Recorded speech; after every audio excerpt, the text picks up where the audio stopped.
જય શ્રી કૃષ્ણ. દીપક આહિર અને આજે અંધારી 13 વૈશાખ સુદ. તો આજના દિવસે કચ્છ આહિર સમાજના લગભગ 1100 થી 30-35 લગ્ન, 1150 જેવા જ્યારે લગ્નોત્સવ યોજાઈ રહ્યા છે, ત્યારે સૌ પ્રથમ તો લગ્ન ગ્રંથિ જોડાતા તમામ નવ યુગલોને હું દીપક આહિર સેના ગુજરાત તરફથી ખૂબ ખૂબ શુભેચ્છા આપું છું અને સૌનું દાંપત્ય જીવન જે સુખીમય નીવડે એવી એક શુભેચ્છા વ્યક્ત કરું છું.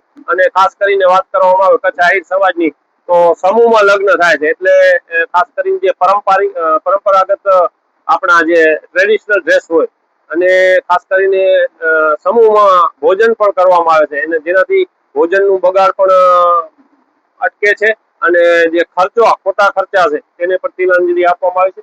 ખાસ કરીને જે અમારા આહિર સમાજના વડીલોની જે પરંપરા હતી, તેમાં વરરાજાને જયારે જાન નીકળે ત્યારે બળદગાડા ઉપર જે જાન નીકળે છે, વર્ષો પહેલા જે જૂની સંસ્કૃતિ છે એ સંસ્કૃતિ ક્યાંક ને ક્યાંક જોવા મળે છે. એટલે ખાસ કરીને આજના યુવાનોને જે આપણા વડીલોની પરંપરા છે, આપણી આહિર સમાજની આહિરાત છે, એને જાળવી રાખવામાં એક પ્રયત્ન કર્યો છે, તેને પણ ખૂબ ખૂબ આવકારીએ છીએ. અને સમૂહમાં લગ્ન કરવાથી સમૂહ ભોજન એટલે એનો ખર્ચો પણ ઘણું બચે છે.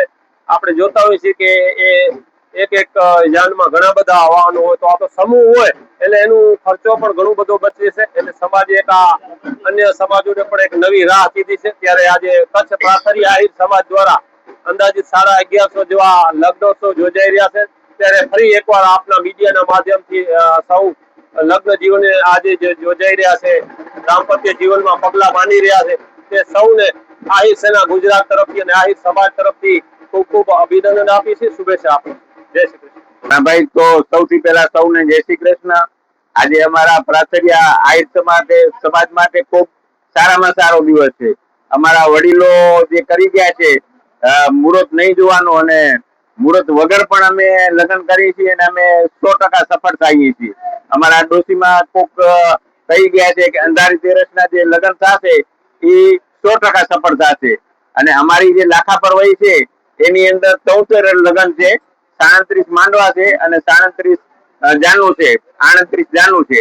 અને આખું સમગ્ર કચ્છમાં 1050 જેવા છે એમ લગ્ન.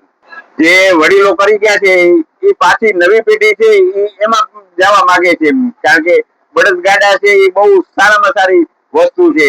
અને અત્યારે તમે જુઓ છો ડીઝલ નો પણ પ્રશ્ન છે, તો ડીઝલ ન મળે તો ગાડી ક્યાંથી હોય? એટલે આમાં બળદગાડામાં અમને ડીઝલ ની પણ કઈ જરૂર નથી પડતી. અને એનું જે છાણ હોય એ પણ અમે દેશી ખેતીમાં જઈએ છીએ, અમારો આહિર સમાજ, તો એ દેશી ખેતીમાં પણ એનો ઉપયોગ કરી શકીએ છીએ અમે.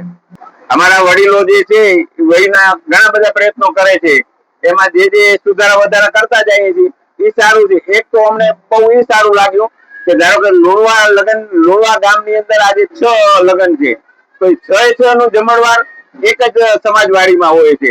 અને એની અંદર પાછા અમે 5 ટક રાખ્યા છે, આઠમ, બારસ અને તેરસ. એ 5 ટક નો જે ખર્ચો આવે એ 6 ભાગે ખર્ચ કરી લેવાનો.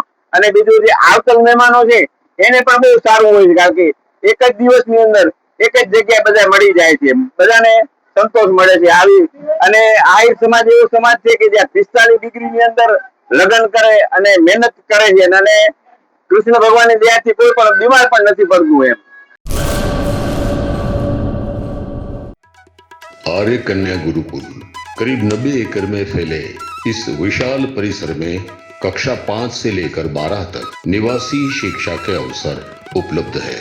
इसके अलावा स्थानीय कन्याओं के लिए केजी से लेकर 12वीं कक्षा तक गुजराती तथा अंग्रेजी माध्यम स्कूल भी कार्यरत है। हर प्रकार के खेलों में भी यहाँ की बालिकाएं निपुण हो, इसका ध्यान रखा जाता है। यहाँ कन्याओं को वेदों के प्राचीन मंत्रों के संस्कारों के साथ विज्ञान और टेक्नोलॉजी से जुड़ी आधुनिक शिक्षा दी जाती है। बालिकाओं को विभिन्न कलाओं में पारंगत बनाने के साथ संस्कारों का सिंचन इस गुरुकुल की विशेषता है। आर्य कन्या गुरुकुल पोरबंदर में एडमिशन के लिए संपर्क करें 8258040404।